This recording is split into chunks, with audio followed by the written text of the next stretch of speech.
Thank you. Thank you, everyone, for coming. It's amazing to be here with all of you in Macau, and especially that we have these special humans and creators with us. Some people might not know. They know you as the Stokes Twins, massive YouTube creators, but they don't know that you are actually Chinese American and you are actually from this region. So maybe, yeah, give it up, give it up.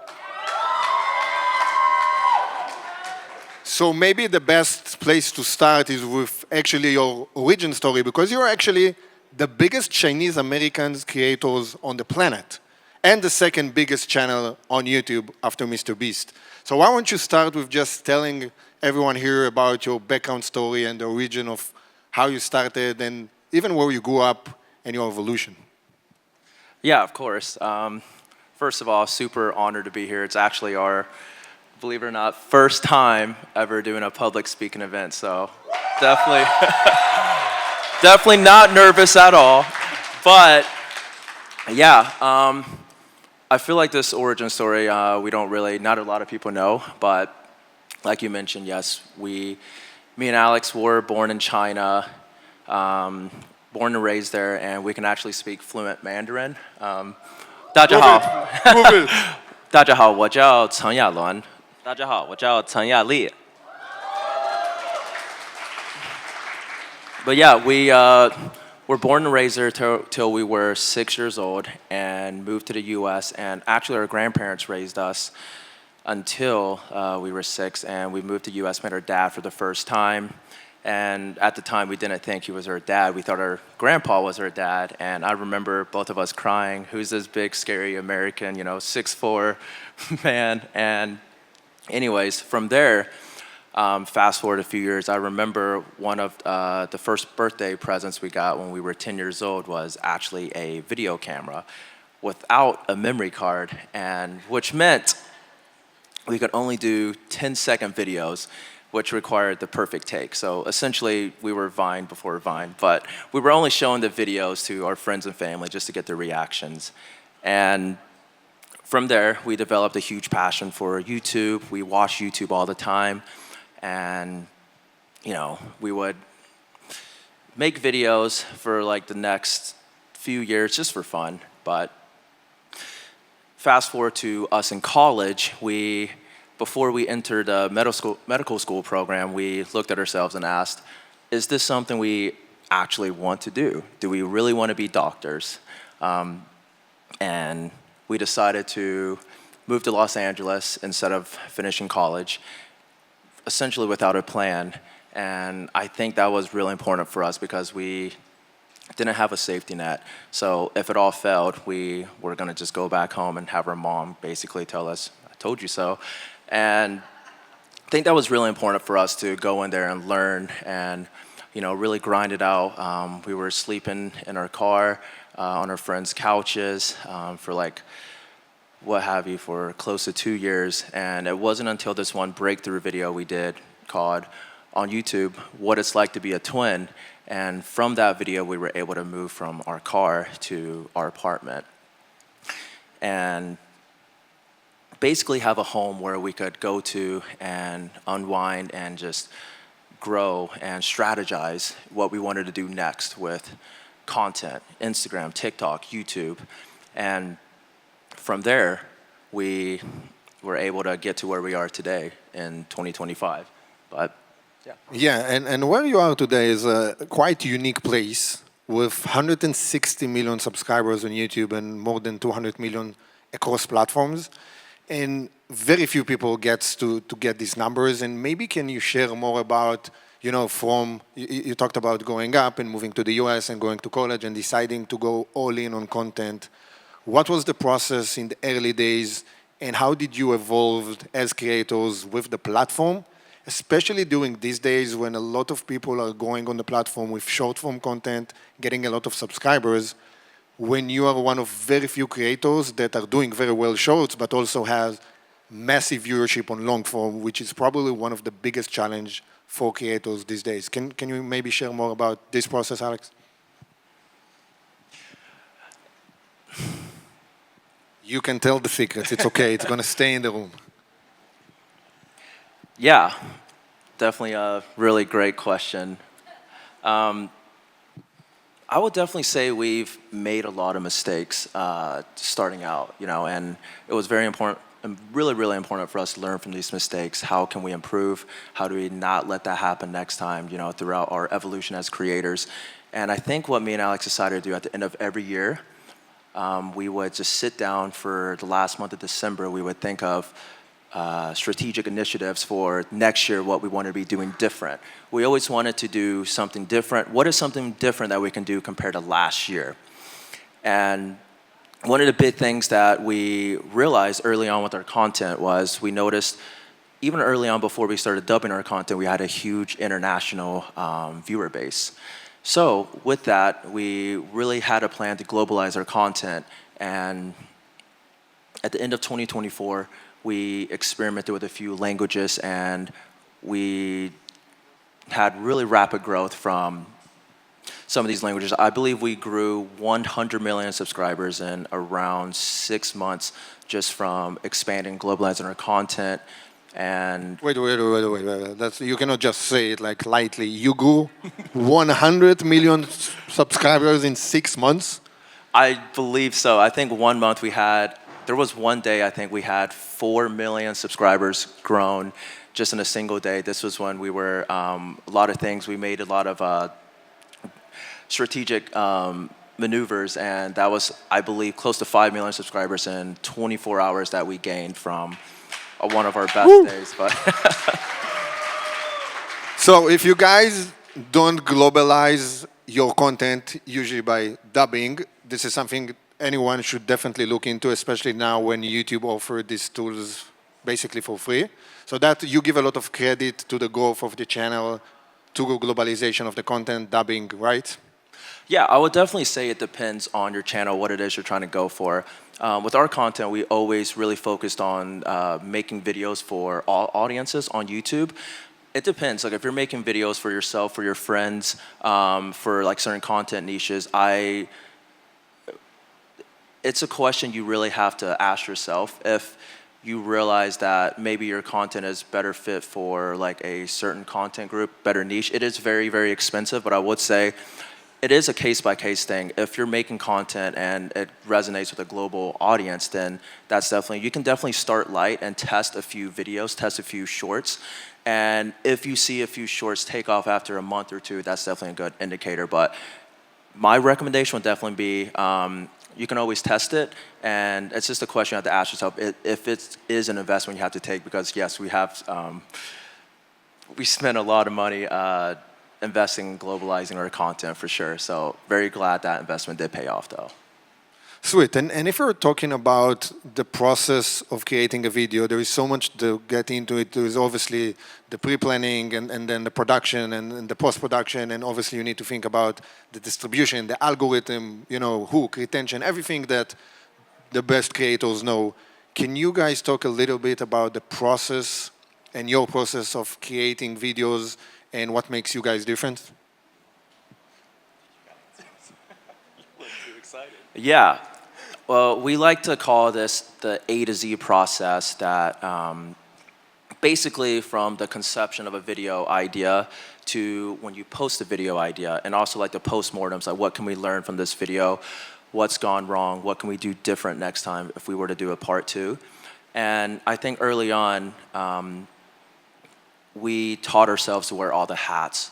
For example, we taught ourselves when we bought a camera, we taught ourselves how to take pictures, how to film videos, how to edit videos on Final Cut, how to storytell, how to script write, how to direct, how to be the talent in the videos, how to be the creators. And from there, I think it was really important for, essentially, Alex, you have this look in your eye where you look like you have something to say. Yeah. Eyal, what was the question again? Sorry. The question was about the process of making a video and what makes you guys different and lead to this success. So just to understand, many people watch the video on YouTube, but they don't know what goes behind it and the whole process. So wanted to learn more about how you guys think about it, how you think about you guys as both the talent, but also very hands-on in the process, and to better understand your process of making a video. Yeah, so It's definitely a lot more than just picking up a camera. Had a lot of people tell us that when we first started out, that anyone can do it. It's just something as simple as picking up a camera. Definitely a lot more to that. To Alan's point, it was definitely important for us to wear all the hats and learn every single process along the way, especially in the beginning. That's like my number one advice to anyone who's starting out as a creator. You should definitely learn all the processes before you hire, right? And from there, when you do hire the right people to free up your time to do things that are more important, such as the ideation to a video, being in the video itself, I would definitely say that from there, it's very, very important that you just make sure that your creative DNA is still in the video, right? Because if you don't understand the process A to Z and every single department, whether it's from the script writing, the ideation, the production of a video, post-production as well, learning how to study the analytics to a video, things to avoid, things like that, that whole process. If you don't understand that process, then having a team that has never done YouTube before, it's very hard to engrave that DNA into them. So definitely learn all the processes. For us, we definitely spend, depending on the video type, right? We spend multiple weeks on a video. Sometimes our scripts are 40 pages long on a video, and I would definitely say that. So if just to connect to this point, so you do tons of preparation before 40 pages script sound like a TV show, and you're also saying that you're very hands-on. You know every part, similar to a bit like a McDonald's manager that need to work, to flip burgers and walk the cashier and clean the floor before they become managers, right? So you're going through the same process. Maybe talk a bit about like ideation. Do you come up with an idea first and try to reverse engineer the video from that? Like, how do you even start? Yeah, that's definitely the most important. Great question. I feel like a lot of creators don't realize how important the idea is. That's definitely 90% of the work, because once we pick the right idea, everything else, once I know this is the best idea possible to this video, the A to Z process becomes so much easier. It eliminates all the doubts where, hey, is this the best idea?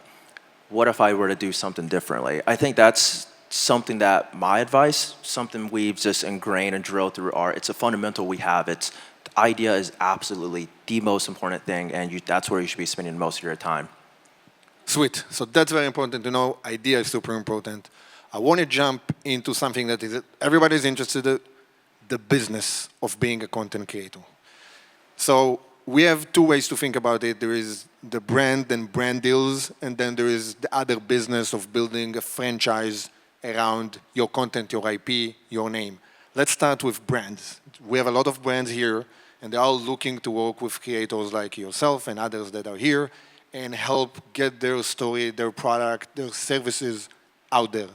How would you recommend these brands that have these big budgets work with people like you in 2025 and 2026? How is the evolution of creators working with brands happening? Yeah, I would say in around 2018, 2019, when we were working with brands or had creators working with brands, the old school way was brand reaches out to an influencer and pay them to do something and just hope and pray that it gets views. I think those days are definitely dead, and brands are getting a lot smarter, and they want to invest in the right creators. And I think it's super important for us. We're super selective on the creators, not creators, but the brands that we work with and want to expose our audience to. And instead of focusing on brand deals, we definitely want to be focusing on the right brand partnerships. And we think it's just such a huge collaborative effort. If we were to expose and partner with the right brand, it's super important that we create a successful partnership rather than just a one-off brand deal and just have one side feel a different way. And yeah, so we're just super selective and very careful about this. So switching from brand deals to brand partners, that's how you see it, like more long-term instead of just one-time deal, let's be partners, let's work together, and have something more long-term than just one-off. That's one of the way that you're thinking about it, of working with brands. Yeah, precisely. That's definitely the goal, and that's what we've been kind of opening our doors to this year, just trying to navigate and find the right partners and the right, brand partnerships. Like we mentioned, we're very, very selective on making sure what our audience is exposed to. Makes sense. Now, if we talk about the business and how the business of creators evolved, it started with brand deals, but now, we have creators here, representative of Mark Rober and Mr. Beast, and we have Jordan Matter here. And these people are obviously the top of YouTube, but they are also the role models, like you guys, of other creators and how they evolved. So obviously, Mr. Beast have now different businesses and different shows, and Mark Rober has his subscription box, and now Netflix announced a show with Mark Rober. How do you guys, as one of bunch of very few creators that have this massive audience and community, thinking about the Stokes empire and the Stokes franchise in terms of this evolution of both content and businesses? Are you thinking about developing products or maybe creating other shows and formats? Yeah, the dynamic. I mean, I feel like the market's been super dynamic this past year for sure. We've been approached by large media companies for partnerships, but I think me and Alex have really we see YouTube as the mothership, and we've been just focused on content first. And, we definitely have a few exciting things coming up that, that we'll share when the time is right. Stay tuned, everyone. Maybe some news coming out soon. Awesome. So we talked a little bit about the business, and we talked before about content, and we see now, especially we are here in Macau, and, amazingly, they got some of these bigger creators coming here and thinking about content more global. And we see it across platforms, like the biggest TikToker on the planet literally does not speak English. The biggest show on Netflix, Squid Games, is from Korea. So we see more and more this, cross-border, east-west happening. Obviously, you guys did it on YouTube. How else are you thinking about content globalization, both on YouTube but also outside of YouTube? Obviously, China, YouTube is inaccessible in China, and most Western platforms are not in China. You are Chinese. Maybe there's something there. What are you thinking about content globalization and your evolution around different platforms and content types?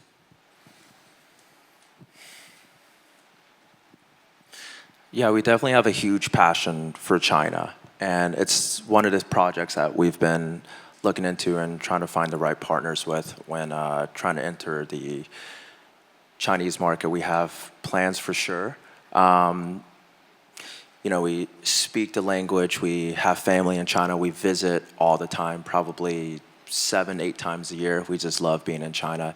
And I think it's just a very, one of these things I always ask myself is, what is something that I want to be doing and where I want to be spending my time? And China has just been something that we've been super passionate about growing up. We used to go back every summer for the entire summertime. And, just if we have, given the right opportunity with the way things are, and if we're able to partner with the right platforms and just be able to globalize our content in China, since you mentioned, yes, YouTube is not accessible in China. I definitely think we can create some really great custom pieces. I'm not sure how much I'm allowed to mention, but yes, we have been approached by certain shows in China and certain collaborations like brands and product lines. So definitely have some exciting things coming up and a lot of ambitious plans in China for sure. Yeah, they're coming to China maybe. By the way, they are visiting China so often that they already have a jet lag protocol. Literally yesterday I offered them to join us for dinner. I'm like, no, we have the protocol. We just 7 p.m. You want to tell them about the protocol? Maybe you're going to save them some time? Yeah, well, we have this plan. Every time we come back to China, about 1 week before, we will mess up our sleep schedule and essentially go to sleep later and later every day, probably an hour later. So if we go to sleep at midnight, by the time we leave for China, we're going to sleep at 6 a.m. And we always take this midnight flight. So a direct flight to either Hong Kong or Xiamen. And when we wake up, it's essentially 5 a.m. there. So we've basically trained our bodies to get ready for the jet lag. So by the time we're here for like the next week or two, we're going to sleep at 8, 9 p.m. in China and waking up at like 4 or 5 a.m. And that's just our way of, we've never really experienced jet lag in China. I mean, I guess this is jet lag for us, but yeah, we have like a foolproof plan. Guys, this is the content that you didn't know you need, but you do. If you're taking one thing from this conference is how to avoid jet lags. This is very important. Yeah, definitely take the night flights and, you know. Yeah. Awesome. Well, you guys have, you're very unique because you're twins. Can you share more about like on this life of working together with family and especially with a twin? You know, a lot of big creators talking about, oh, it's so hard, I don't have time, I wish I could clone myself. You literally did it, or your parents did it. Tell us more about the experience of working as twins and being big creators as twins. I feel like Alex should answer this question, but I'll definitely start it off. It's funny because, meeting with creators, one of the most common things we hear is, how do I clone myself? How do I save time? How do I train this person to do X, Y, Z?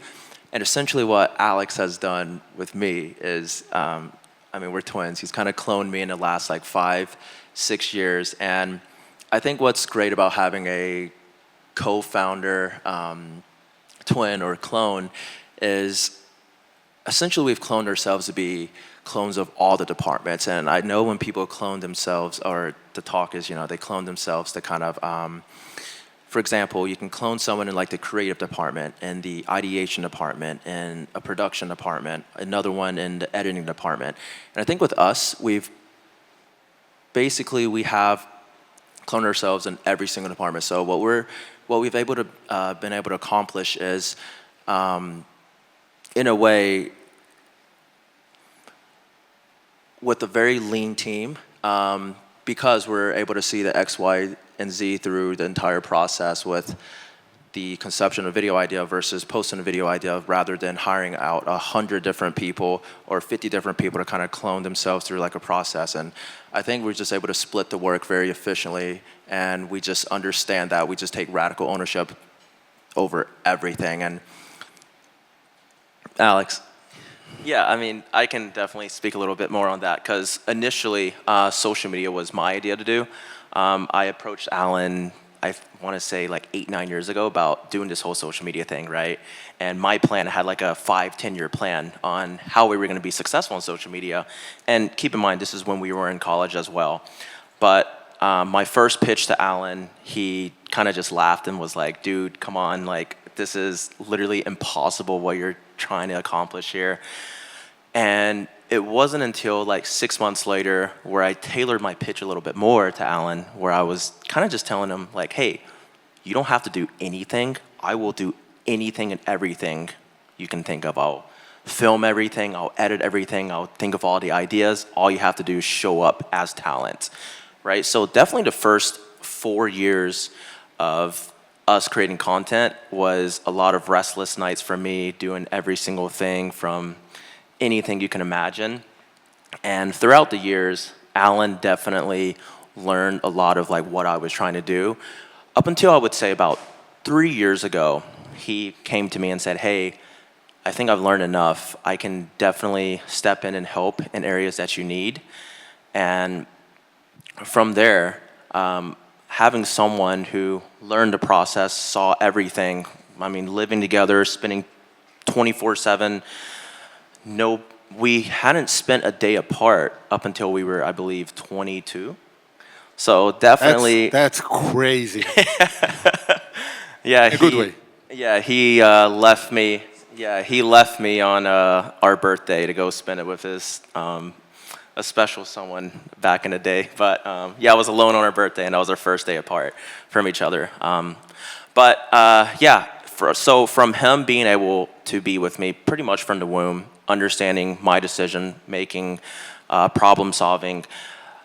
I basically had like a business partner that I trusted from the beginning process to the end who could take radical ownership and oversee the entire process. And I think the point that he was trying to make was a lot of companies and creators, they've tried to clone people, but I believe you can't fully clone someone from beginning to end, right? And my point of that is most of the time they have like a clone of, hey, you are gonna clone, you're gonna copy my process in terms of here's how I think of a video idea. So from ideation, there's an ideation clone. There is a creative scriptwriter clone.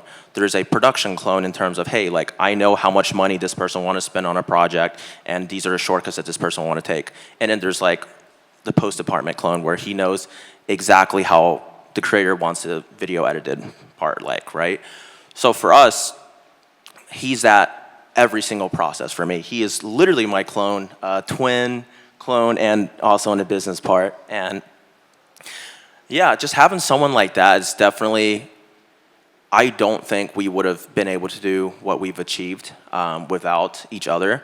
I definitely think it's a very unique position that we're in. I truly think that a twin brother is the closest you can be to someone, an identical twin brother that is. And the number one question we always get asked is like, what is it like to be a twin? And my response to that is, I don't know what it would be like without a twin. So definitely it's a huge blessing to have someone that you trust and are so close to and understands you in every process, emotionally, physically, mentally, as a business partner. So definitely it's a huge blessing. Oh, so nice. I'm getting emotional here. I've never told him that before, but It's almost a full cycle because your first video on YouTube where you guys broke through was about being twins. yes. Yeah, it was the most commonly asked question, so I kind of got sick of answering those questions on what it's like to be a twin. So I was like, let me just make a video on the most commonly asked questions, and sure enough, there was great interest of it on YouTube. So first successful video. That's amazing. We don't have a lot of time left, but I want to ask one more question and then a few quick ones. You know, we talked about how you started and you know, how you blew up and your content globalization and the business side. And you talked a little bit about the insight of the idea is the most important part. Now, the biggest creators and the best one are the ones that understand both the art and the science. The art is the content, the science is the algorithm. Any last tips that you can give to, you know, we have a lot of creators here, a lot of international creators. Any other tips that you can share outside of, obviously, the importance of you, the team, and the idea that you talk, even on the content side or the algorithm side, because these platforms now are very algorithm focused. And we saw that, obviously, with a lot of people blowing up on shorts. Any last tips or ideas that you would love to share with our audience? Do you want to answer it or do you want me to answer it? I would love for you to answer. Okay. You definitely know. All right. So I think the thing that we keep stressing in this conversation is how important the idea is, right? For me, I try to pick a universal theme, something that's very easy for as wide of an audience to understand as possible. So it's very, very important that what we're using our time to invest in, our money, is going to have a mass appeal, right? So definitely it starts with the idea. That's the most important thing. So that's my most important advice for like a creator. Make sure you're picking the right idea on what it is that you're doing. And also like whether the content route that you want to go down, definitely picking something that you enjoy. I get that like, that's like the number one advice you hear. Pick something you enjoy, do something like a career path that you won't burn out in. But that to me is actually very, very true. I've had so many creator friends who got into content creation, not because they love creating content, because they just saw that you can make money from it. And sure enough, a few years later, they definitely hated what they were doing and they just ended up burning out. So that is a pretty underrated piece of advice, making sure you're going into a field that you're very passionate about, that you won't burn out, where you can work 24/7. And the successful results that you're getting, that's the part that reinvigorates you, right? To keep going, keep doing what you love. So those are my 2 pieces of advice. And Alan? That's awesome. You want to add something, or we'll do a few quick ones?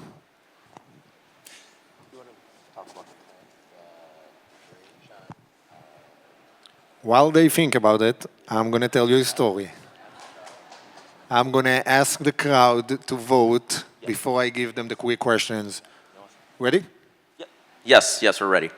Okay. You want to add something? You gave them an amazing tip with the jet lag, so they will remember that for sure.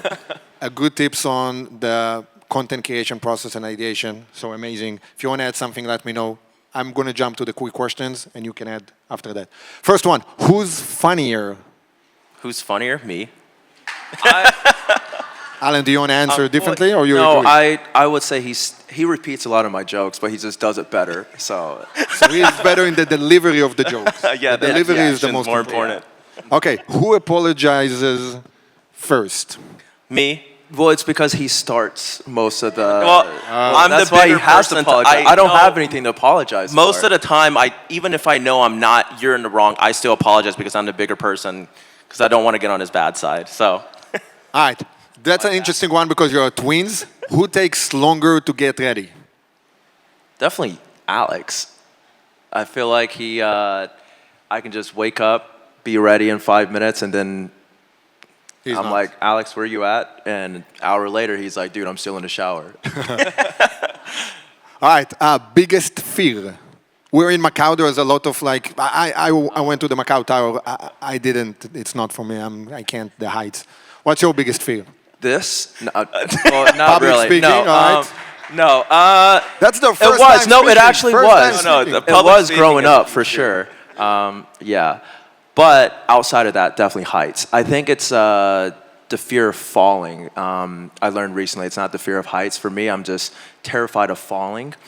And Yeah. the bungee jump yesterday was, I didn't do it. I was up there for moral support for my friend Tanner who jumped, but seeing other people doing it, I'm like, I would probably pass out and just wake Yeah. up in the hospital if I were to jump. Yeah, I'm gonna get the heart attack on the way, and don't even need to land, and the heart Yeah. attack on the way. Dream collab. Any human that you're dreaming to collab with on a video? probably Jackie Chan. I knew you were going to say. Jackie I knew you were Chan, going to say baby. Jackie Chan. Yeah, we grew up watching him. A lot of his cartoon runs and a lot of his movies. Every summer when we visited China, he would always just be playing, and we would just watch all of his stuff. Macau government, call Jackie if make it happen. If not, we'll make it happen anyway. Last one word to describe your brother. Go first, Alex. One word to describe Alan. Yeah. Genius. Wow. Blazing. Alan, one word to describe. Generous. Guys, first time ever public speaking, Alan and Alex Stokes. Give it up, give it up. Thank you so much.